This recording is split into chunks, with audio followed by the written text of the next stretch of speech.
Alors, taxer les plus grandes fortunes. L'idée, elle a l'air simple, non? Presque évidente pour beaucoup de monde. Et pourtant, en France, c'est un débat qui n'en finit pas. Un vrai serpent de mer, rempli de paradoxes et de subtilités qu'on ne voit pas au premier abord. Allez, on plonge dedans pour essayer de démêler tout ça. Et c'est là qu'on tombe sur le paradoxe principal. D'un côté, les sondages sont clairs. Il y a un soutien massif, parfois jusqu'à 80%, pour taxer davantage les ultra-riches. Mais de l'autre, dès qu'on commence à parler d'héritage, là tout de suite une opposition très forte se fait entendre. C'est souvent basé sur des craintes très personnelles et, il faut le dire, une assez mauvaise connaissance du système actuel. Alors pourquoi un tel fossé? C'est ce qu'on va creuser. Pour vraiment comprendre le fond du débat, il faut regarder un peu plus loin que les sondages. Il faut analyser un changement majeur dans notre société. De plus en plus d'économistes nous alertent sur une bascule. On serait en train de devenir une société d'héritiers, c'est-à-dire un monde où la fortune qu'on reçoit pèse bien plus lourd que celle qu'on arrive à construire par son propre travail.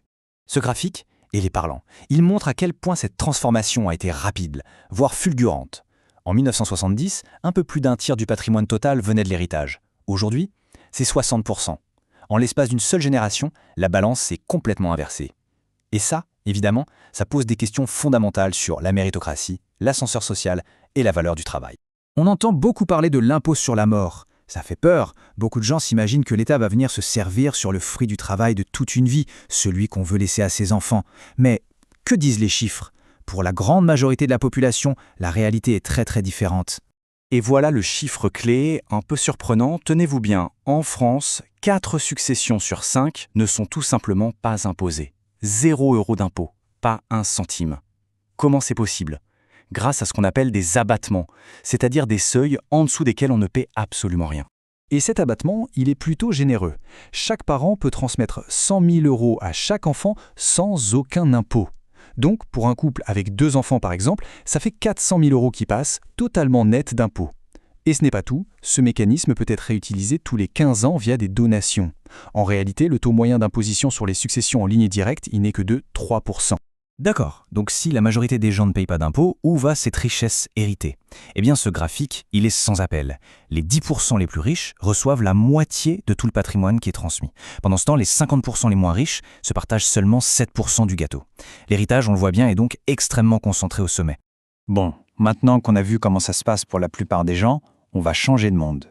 On va s'intéresser au système très différent qu'utilisent les ultra-fortunés pour, en toute légalité, minimiser leurs impôts. Là, on ne parle plus d'abattement. On entre dans le monde de l'optimisation fiscale à très grande échelle. L'outil numéro 1 pour ça, c'est la holding familiale. À l'origine, c'est un outil de gestion d'entreprise tout à fait classique. Mais c'est devenu, au fil du temps, le véhicule parfait pour gérer un patrimoine personnel et faire circuler des milliards d'euros en payant le moins d'impôts possible. Alors, comment ça marche concrètement? Prenons un exemple. Une entreprise comme LVMH génère des milliards de profits. Ces profits sont distribués en dividendes. Mais au lieu d'être versés à une personne, ils sont versés à la holding de la famille. Et c'est là que la magie fiscale opère. Grâce à une directive européenne qui, à la base, visait à éviter qu'une entreprise soit taxée 2 fois, ces dividendes sont imposés qu'à 1,25%. Et là, quand on met les chiffres côte à côte, le contraste est juste saisissant. Si ces mêmes milliards étaient perçus comme un revenu, un salaire, ils seraient taxés jusqu'à 45%. Mais en passant par la holding, le taux s'effondre à 1,25%. On comprend tout de suite mieux pourquoi ce montage est si populaire. Et ce n'est pas tout, il y a un autre mécanisme, le pacte Dutreil.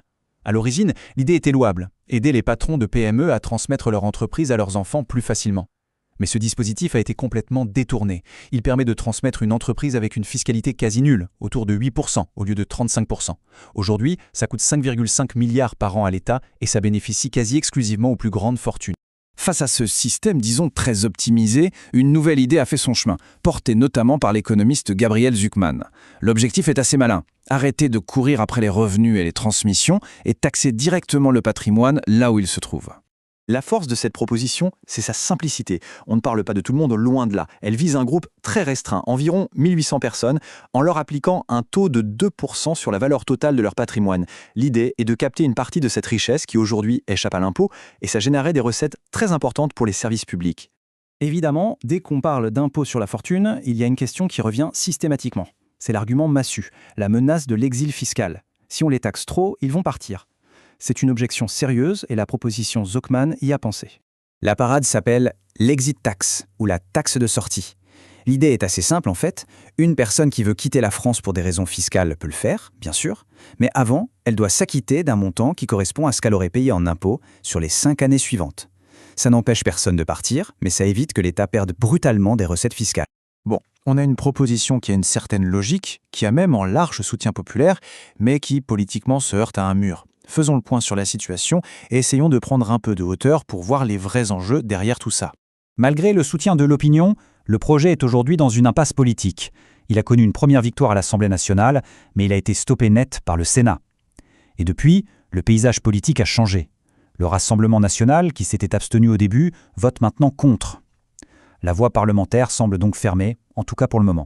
Finalement, au-delà de tous les pourcentages, de tous les mécanismes fiscaux, la question est peut-être plus profonde, presque philosophique. Elle nous interroge sur le type de société qu'on a envie de construire. Est-ce qu'on veut une société où la fortune se transmet et se concentre de plus en plus de génération en génération? Ou est-ce qu'on préfère une société qui utilise une partie de cette richesse immense déjà accumulée pour investir dans son avenir collectif? La question, elle, reste ouverte.